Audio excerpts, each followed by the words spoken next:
गरीबी रेखा से नीचे जीवन यापन करने वाले शहरी गरीबों को छत मुहैया कराने के लिए बसपा शासन में मान्यवर काशीराम शहरी गरीब आवास योजना की शुरुआत की गई थी। अलीगंज क्षेत्र में काशीराम आवास कॉलोनी में तकरीबन 504 आवास हैं, जिनमें 400 से अधिक वोट हैं। काशीराम आवासी के बाशिंदों का कहना है कि 10 वर्षों से लाइट की समस्या बनी हुई है और पानी की टंकियां तो शोपीस बनकर रह गई हैं, जिसके बारे में हम सभी ने मिलकर कई बार उच्चाधिकारियों को शिकायती पत्र भी दिए हैं, लेकिन प्रशासनिक अधिकारियों द्वारा सिर्फ आश्वासन मिला है। समस्या का समाधान नहीं, समस्या ज्यों की त्यों बनी हुई है। वहीं काशीराम के बाशिंदों को आज तक ना तो कोई मूलभूत सुविधाओं का लाभ मिल पाया है और न ही कॉलोनी में साफ सफाई हेतु कोई कर्मचारी आया है। इसके चलते कॉलोनी में कूड़े के ढेर लगे हुए हैं। कॉलोनी के बाशिंदों को सफाई कराने के लिए खुद ही चंदा करके पैसा देना पड़ रहा है। सुरक्षा की दृष्टि से भी कोई व्यवस्था नहीं है। वहीं आए दिन अराजक तत्व कॉलोनी में आकर बाशिंदों को परेशान करते हैं।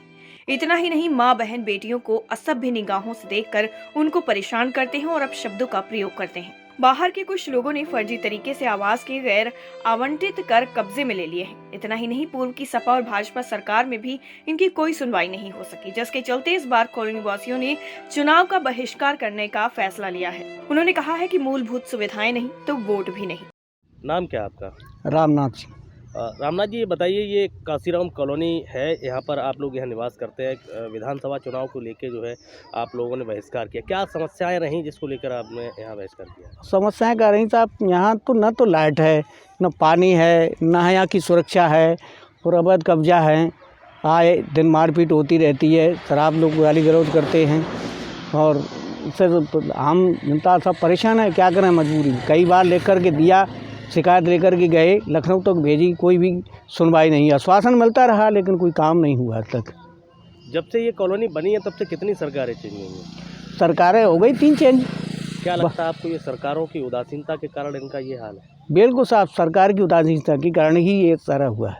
आश्वासन देते रहे लेकिन कोई काम नहीं किया। आप लोगों ने मन बना लिया कि इस बार जो है विधानसभा में वोट नहीं करना है? बिल्कुल नहीं साहब, बिल्कुल पक्का इरादे के साथ बना लिया मन की वोटिंग नहीं करना है। मांग क्या है? मांग यह है कि हमको पानी, बिजली और सुरक्षा और अवैध लोगों से कब्जा से मुक्ति हो। नाम क्या है आपका? सरला सक।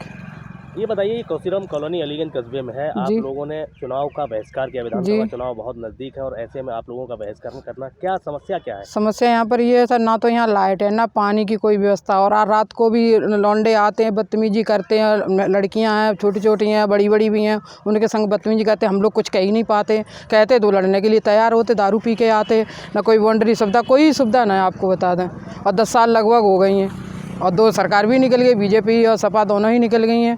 कुछ भी नहीं किसी ने किया। यहाँ निवास कर रहे हैं? लगभग 500-600 आबादी तो है ही, कॉलोनी है 500। आप लोगों को कितना समय हो गया है? हम लोगों को 10 साल हो गए, 11वीं चल रही है, पूरी 10 साल हो गए, 11वीं शुरू हो गई, 2010 11-12 से रह रहे। इन समस्याओं को लेकर कभी शिकायत की गई है? बहुत ज़्यादा की है, कई बार। क्या कोई सुनवाई नहीं हुई? कोई सुनवाई नहीं हुई, आते हैं चले जाते, फोटो वोटो डाल के।